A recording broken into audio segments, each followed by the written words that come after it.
Ini kita lagi susah-susah Pak. Di Makassar alhamdulillah Pertamax Pak cuma 10.000. Alhamdulillah. Cuma setengah liter Pak. Tidak salah toh? Tidak salah Pak. Di Makassar Pertamax cuma 10.000 Pak. Cuma setengah liter lebih. Tapi kalau sudah dinaikkan, penderitaan makin rakyat dirasakan, penderitaan rakyat makin menderita.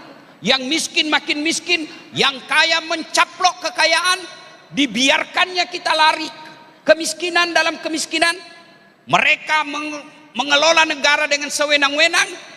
Kamu bisa lolos di episode ini, tapi demi Allah kamu tidak akan lolos di pengadilan akhirat. Kenapa mahasiswa demo? Bisa jadi mungkin karena wakil rakyat kita tidak bicara. Coba kalau semua pengurus partai, anggota dewan, ketua komisi, ketua fraksi, mereka bicara dan protes tentang MBG, selesai ini masalah.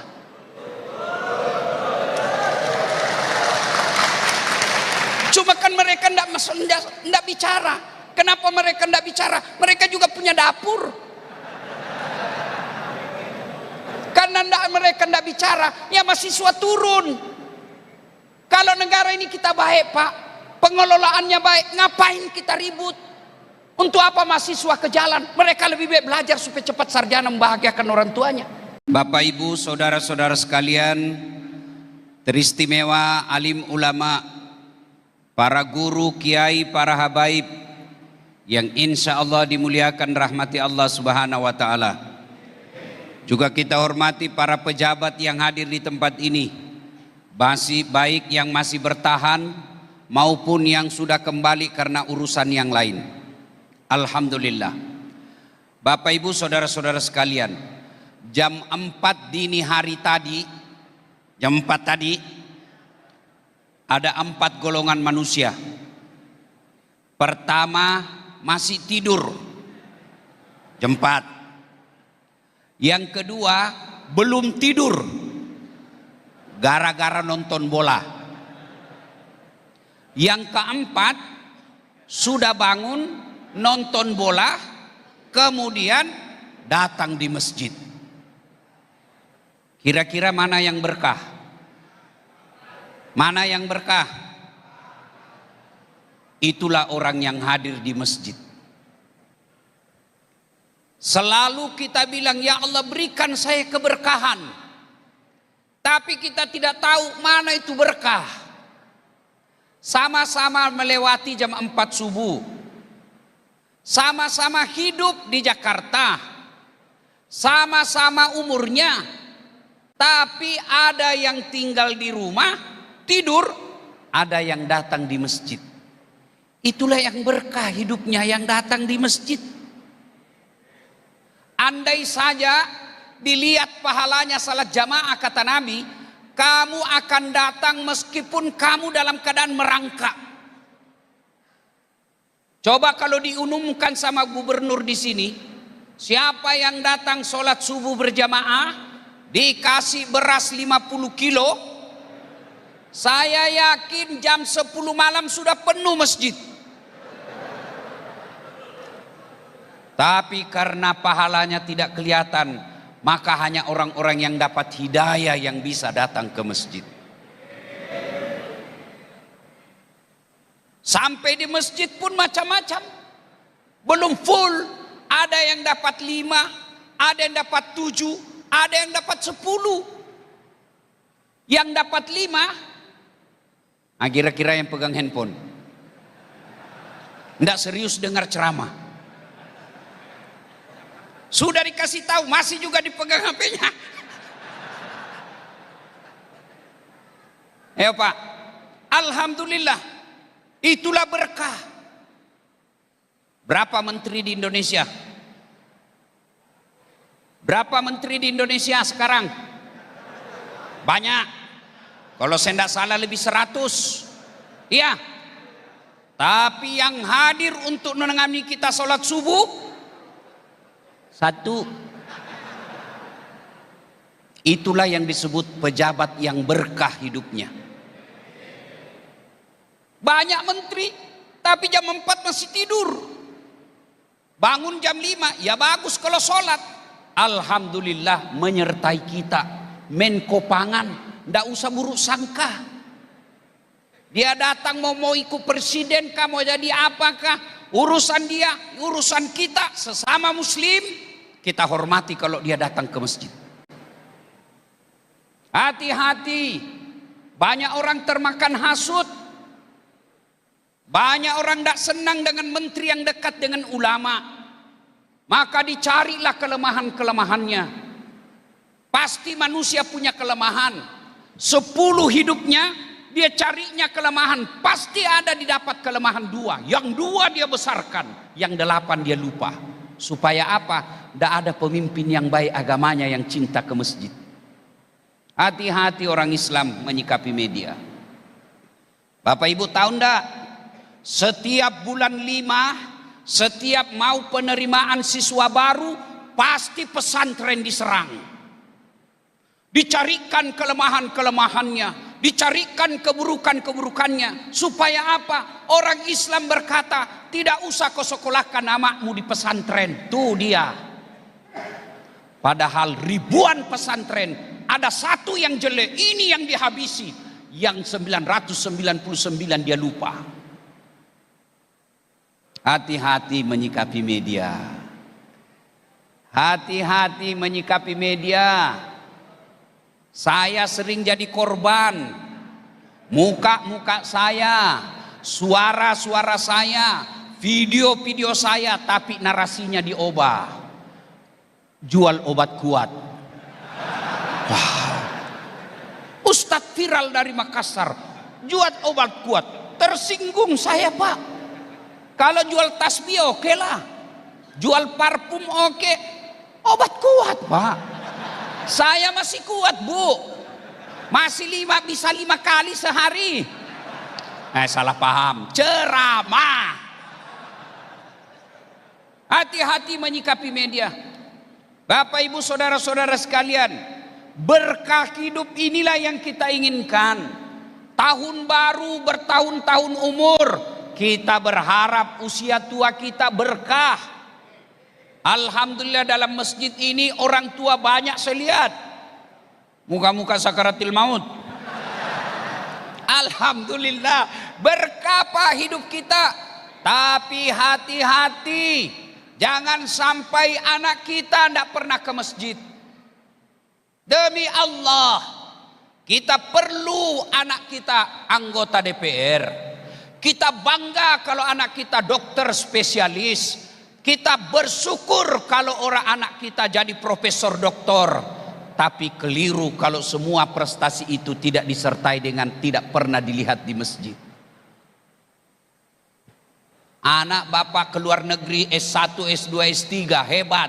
Tapi tidak pernah nampak di masjid. Tidak ada guna Pak. Ibu-ibu, Bu, tolong jawab Bu. Kalau ibu meninggal nanti siapa yang doakan? Suami. Jangan harap Bu kawin lagi. Oh dia dengarlah ini, kawan saya. Kemudian dia lapor ke istri saya. Istri saya lihat ceramah saya. Lalu dia bilang, Ustadz, itu katanya kalau ibu meninggal suaminya kawin lagi. Jadi kalau saya duluan meninggal, Ustadz kawin lagi. Saya bilang kau kesini sayang. Ku peluklah dia baik-baik. Saya bilang, Dek, dengar kau baik-baik sayangnya. Jangankan kau meninggal, masih hidup saja sekarang saya selalu berpikir kawin lagi. Apalagi kalau kau sudah mati. Siapa yang doakan kita? Siapa? Anak. Tapi tidak mungkin anakmu diterima doanya kalau dia tidak pernah datang ke masjid sholat. Lihat anak-anak kita sekarang Pak, cerdasnya luar biasa. Mau lihat anak-anak kita cerdas? Coba lihat Pak, saya aja pegang handphone, ngetik, pegang 2 tangan, masih salah ketik Pak. Anak-anak kita naik motor balas WhatsApp. Cerdas cerdas anak-anak kita sekarang Pak, satu aja kurangnya, kurang ajar.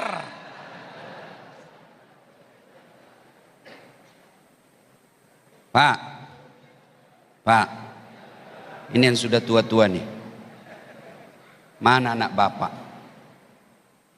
Mana cucu? Jangan sampai kita sibuk dakwah, sibuk ngajar orang, lupa bangunkan anak di masjid. Hati-hati Pak, makin tinggi status kita sebagai mubalik, setan juga mubaliknya yang datang menggoda kita. Hati-hati. Bersyukur meskipun kita tinggal di Jakarta perantau, rumah ngontrak-ngontrak, pindah-pindah alamat karena rumah tidak jelas. Tapi ketika subuh anak kita berjamaah ke masjid, maghrib sudah ada di rumah baca yasin, kemudian lagi pengajian selalu hadir, ada selawatan dia ada di depan memuji-muji Rasul. Itu anak spesial meskipun dia cuma pegawai honor. Daripada dia pemilik dapur MBG tapi harga 10.000 masih juga dikorupsi. Hati-hati bapaknya, nanti akan dicari. Masa ingat kan kisah Nabi? Ada orang tua periksa sholatnya baik, periksa puasanya baik, periksa sedekahnya cukup, hajinya mabrur, masuk ke surga. Masuklah orang tua ini surga.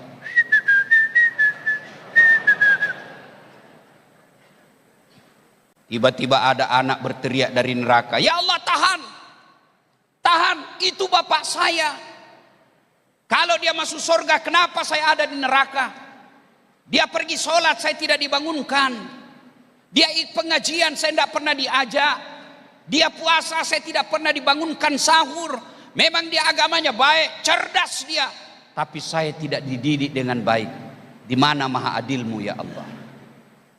Lalu Allah berfirman, Haji, tunggu dulu. Mau kemana sampean? Surga. Tahan dulu. Itu anakmu. Bukankah dia tanggung jawabmu? Ku anfusakum wa ahlikum nar. Itulah makna dari ayat tadi. Maka hidup yang berkah ini penting. Caranya datang ke masjid. Anak-anak berkah hidupnya kalau dia dekat dengan Allah. Ilmu yang berkah kalau mengajak kepada kebaikan. Jabatan yang berkah yang melahirkan orang semakin dekat dengan Tuhannya. Tapi kalau tidak mendekatkan jabatan itu kepada Tuhannya, itulah laknat Allah yang dia tidak sadari. Harta yang berkah. Mana harta yang berkah? Yang banyak belum tentu. Insya Allah saya besok Pak, sok malam saya mau ke Melbourne. Bapak tahu Melbourne? Bapak tahu? Tahu? Tanah Abang belok kiri, terus ke bandara, terbang ke Australia. Itu ada haji di Indonesia ini, di Jakarta, namanya Haji Yendra Fahmi. Beliau beli kantor polisi di Melbourne Pak. Kantor polisi dibeli. Lalu untuk apa? Mau dijadikan masjid. Besok kami ke sana untuk peletakan batu persama. Dan hebatnya lagi, dia minta supaya masjid itu namanya ibunya. Saya kenal banyak orang kaya di Jakarta Pak. Saya kenal banyak orang triliunan duitnya di Indonesia. Tapi orang yang membeli kantor polisi untuk dijadikan masjid sepertinya hanya satu di Indonesia.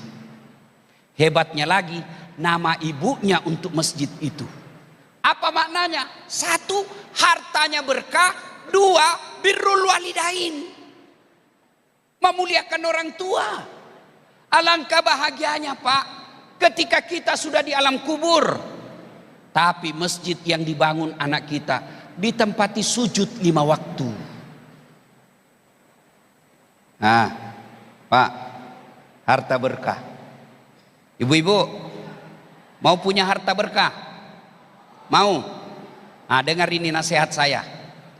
Ibu-ibu yang kaya tidak usah pakai emas asli. Kenapa? Biarlah ibu pakai yang palsu saja, karena palsu pun orang percaya pasti asli. Misal istri menteri, pakai aja yang palsu, tidak mungkin orang percaya. Masa palsu? Menteri itu suaminya. Maka pakai yang palsu, yang asli bawa ke masjid, bawa ke panti asuhan. Itu yang disebut harta yang berkah. Kita juga yang miskin, tidak usah pakai yang asli. Biar asli orang juga tidak percaya, Pak. Dia bilang orang di Makassar tak kalah hancur, ya sudah pakai aja yang palsu. Orang juga tidak percaya. Setengah mati kita beli yang asli, orang tidak percaya. Mending pakai yang palsu sekalian, asli bawa ke yatim piatu. Itu yang disebut pandai menyikapi harta. Sedulur-sedulur, tuan-tuan, saya ikut pilkada, kalah. Ada pilihan? Ada Pak. Tanding lagi 5 tahun yang akan datang. Bapak Prabowo 4 kali bos. Iya toh, namanya petarung Pak. Ayo, saya merantau ke Tanah Jawa.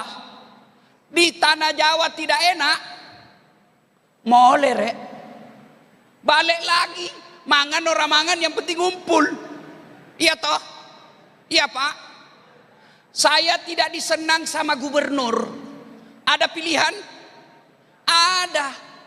Pensiun dini. Selesai.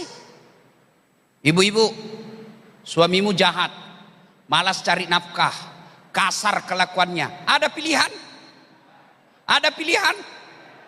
Pulangkan saja aku pada ibuku, atau lihatlah tanda. Ayo Bu, bekas tampar sering kau lakukan, menutupi. Samakah aku yang dijual hingga sesukamu, kau sakiti? Berarti memang sudah orang tua semua di dalam sini Pak. Ini lagu tahun 80-an kan? Masih baik lagu-lagu zaman dulu Pak. Ada nasihat di dalamnya. Kalau kau tidak senang sama saya, pulangkan aku ke orang tuaku. Jangan kau sakiti saya, jangan kau pukul saya, jangan kau hina saya, jangan kau permalukan saya di medsos. Bertengkar kau siaran langsung. Kau video suamimu yang lagi selingkuh, kau video istrimu yang selingkuh. Apa yang kamu dapat? Anakmu akan malu bertahun-tahun. Ibumu akan malu punya anak yang selingkuh suaminya. Apa yang kau capai? Maka lagu zaman dulu Pak nasihat. Pulangkan saja aku pada ibuku atau ayahku. Itu pelajaran Islam. Kamu tidak senang, pulangkan dulu ke orang tuanya. Itu lagu zaman dulu Pak nasihat. Kalau lagu zaman sekarang ibu-ibu apa? Putar ke kiri nona, putarlah ke kiri, ke kanan, ke apa kau dapat kiri kanan, kiri kanan? Itulah aslinya belem-belem Pak. Memang negara kita ini Pak lagi masalah lagu-lagunya Pak. Iya kan? Kalau dulu saya amalkan sekarang Pak. Kalau istri saya lagi marah-marah, saya peluk sambil menyanyi. Insaflah wahai manusia, bila dirimu bernoda. Masya Allah. Saya baru pulang, dia peluk-peluk saya juga karena saya bawakan oleh-oleh emas. Dia peluk saya sambil menyanyi, bila kamu di sisiku.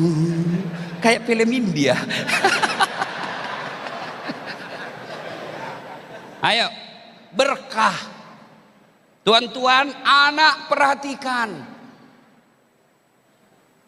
Kemarin saya baca di medsos, ada anak nuntut ibunya. Ibu kandungnya dia tuntut gara-gara apa? Ibunya jual rumahnya. Ibunya jual rumah karena dia marah. Kenapa? Karena selama bapaknya sakit tidak ada anaknya yang mau merawatnya. Maka ibunya berkata, ini hak saya karena hanya saya yang ngurus suamiku. Dituntut di pengadilan orang tuanya. Maukah bapak punya seperti itu? Tentu tidak mau. Kalau saya punya anak begini Pak, saya mati, saya cuma minta sama Tuhan, Tuhan hidupkan saya pulang, saya tikam itu anak saya. Ya. Maka anak yang berkah itu dekatkan dengan agama. Tahun baru Islam ini, ayo cari keberkahan Allah. Harta kita bawa ke keberkahan, ilmu kita bawa ke keberkahan. Tadi disinggung oleh Pak Kiai Ketua. Jadi pendakwah kita jangan sampai memecah belah umat. Ada sekarang pendakwah senangnya membuat persoalan perpecahan. Terutama yang baru satu baca kitab, itu pun baru setengah, terjemahannya pula. Baru baca setengah, dikafirkan kita semua. Ini bid'ah, ini tidak ada pada zaman Nabi. Seolah-olah dia panitia hari kiamat, Pak. Pendakwah yang baik, kalau berbicara tentang khilaf, masalah khilafiyah, perbedaan pendapat ulama, jelaskan semua biar jamaah yang menentukan pilihannya. Sama misal Pak, coba lihat takbir, Allahu Akbar. Posisi tangan pertama kan ada yang begini, itu ada dalilnya Pak. Kedua, Allahu Akbar di atas dada. Yang ketiga, Allahu Akbar di atas pusat. Yang keempat, Allahu Akbar di bawah pusat. Salah paham lagi nih Bapak. Yang kelima, Allahu Akbar lurus. Ini umumnya Syiah, Iran hebat Pak. Perjanjiannya dipenuhi, permintaannya dibayar 5.000 triliun. Hebat ulamanya. Gini. Iran. Mau begini silahkan, mau begini silahkan. Yang tidak boleh mana Ustaz? Kalau kau pakai semua. Allahu Akbar. Ini kalau ini pilpres Pak, main 5 kaki dia ini Pak. Enggak sound system. Bapak Ibu saudara-saudara sekalian. Nah, waktu terbatas.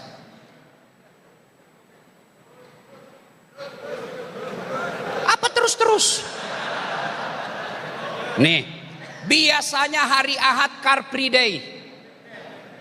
Biasanya hari Ahad jogging. Boleh sehat, boleh otot kuat, jantung sehat, bagus.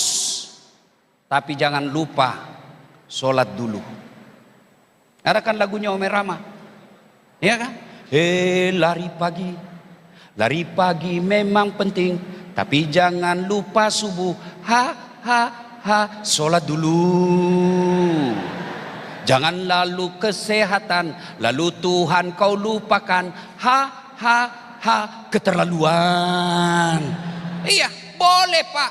Nah, biar lututmu sehat, jantungmu sehat, paru-parumu bersih. Kalau Tuhanmu katakan pulang, pulang. Tidak ada dokter yang bisa halangi. Tidak ada jabatan yang bisa menunda. Tidak ada ilmu yang bisa menolaknya. Sakaratil maut. 2. Silakan olahraga, tapi tutup auratmu. Terutama ini perempuan. Aduh, saya kalau jogging Pak di Car Free Day Sudirman Tamrin, habis amal saya Pak. Baru turun dari mobil, sebelah kanan sudah nampak ketek. Belok ke kiri, dada. Maju ke depan, paha. Mundur ke belakang, pantat. Dia bilang teman saya, kenapa kau lihat Ustaz? Ya pasti dilihat, barang bagus Pak. Yang disembunyi aja orang cari, apalagi sudah dipamer. Maka ibu-ibu yang punya anak hobi olahraga, seleksi pakaiannya. Sebelum dia keluar rumah, lihat pakaiannya. Jangan biarkan ibu anaknya keluar tanpa pakaian sopan. Saya kasihan lihat orang jilbab, pakai jilbab tapi tidak memenuhi syarat, menutup auratnya sudah memenuhi syarat, tapi yang tidak dia penuhi adalah mempertontonkan lekuk-lekuk tubuh. Ingat, adik-adik sekalian, para olahragawan, ahwat para olahragawan, Allah tidak melarangmu olahraga.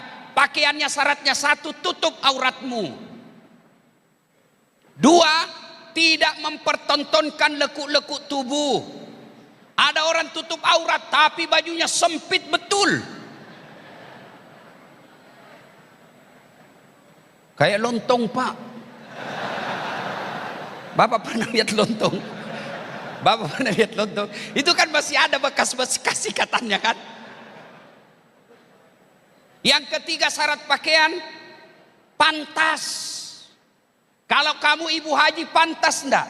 Kalau kau pengurus majelis taklim pantas enggak? Kalau kau muslimah pantas enggak berpakaian begitu? Yang keempat keindahan. Boleh indah tapi dia nomor 4, enggak boleh nomor 1. Coba lihat sekarang Pak. Adik-adik kita, dia masih gadis, mungkin dia cari suami. Emak-emak usia sudah 55 tahun, pakai bajunya sempit. Ada lagi celana itu Pak, enggak tahu apa namanya itu, yang melengket betul di betisnya, melengket, pakai jilbab tapi roknya pendek begini. Begitu begitu dia, Allah, inna lillahi wa inna ilaihi raji'un. Mungkin bapak-bapak ada pengajian di sini, anak gadisnya lagi jogging pakaian seperti itu. Hati-hati, jangan cuma cewek, laki-laki juga. Sepeda, lihat konten saya Pak, saya sepeda, saya hobi jogging. Kenapa? Tahan napas. Karena kalau kita napas tidak bagus, tidak bisa ceramah 5 kali sehari. Jogging, tapi saya pakai gamis. Tidak malu Ustaz pakai begini. Ngapain saya malu? Orang aja kelihatan auratnya tidak malu. Masa saya pakaian sopan begini malu? Ini sudah tak bolak-balik otakmu ini. Iya. Sepeda, boleh sepeda, tapi jangan pakai yang tidak ada nafsu. Lihat saya, hati-hati Pak, banyak sekarang laki-laki nafsu sama laki-laki. Hati-hati. Pesan berikutnya, ini kita lagi susah-susah Pak. Di Makassar alhamdulillah Pertamax Pak cuma 10.000. Alhamdulillah, cuma setengah liter Pak. Tidak salah toh, tidak salah Pak. Di Makassar Pertamax cuma 10.000 Pak, cuma setengah liter lebih. Iya. Keputusan salat tiba. Pemerintah sudah mengambil tekad untuk menaikkan itu. Bagi kita orang Islam, wala tayasu mir rauhillah. Jangan kau putus asa akan rahmatku. Tidak ada orang mati di sini karena tidak pakai Pertamax. Tidak ada orang Indonesia mati gara-gara tidak punya oli. Yang perlu kita khawatirkan peredaran narkoba. Hati-hati. Apa boleh buat? Kita tidak senang, tapi inilah yang disebut hidup. Tidak semua kehidupan ini nikmat sesuai kita mau. Apa boleh buat? Keputusan. Mudah-mudahan kita doakan keputusan menaikkan itu menjadi pertolongan Allah, negara kita bisa lebih baik. Tapi kalau sudah dinaikkan, penderitaan makin, rakyat dirasakan penderitaan, rakyat makin menderita. Yang miskin makin miskin, yang kaya mencaplok kekayaan, dibiarkannya kita lari kemiskinan dalam kemiskinan. Mereka mengelola negara dengan sewenang-wenang. Kamu bisa lolos di episode ini, tapi demi Allah, kamu tidak akan lolos di pengadilan akhirat. Pada saat kita yang miskin enak masuk surga karena tidak banyak pertanyaan, Mereka yang para pejabat dilihat oleh malaikat penjaga neraka. Sudah lama kutunggu kau. Ditanya, "Marabuka, siapa Tuhanmu?" Dia jawab, "Ketuhanan yang Maha Esa." Nanti Pak, nggak usah ribut Pak. Saya ditanya, "Ustadz, kenapa mahasiswa demo?" Saya kan dosen Pak. Kenapa mahasiswa demo? Bisa jadi mungkin karena wakil rakyat kita tidak bicara. Coba kalau semua pengurus partai, anggota dewan, ketua komisi, ketua fraksi, mereka bicara dan protes tentang MBG, selesai ini masalah.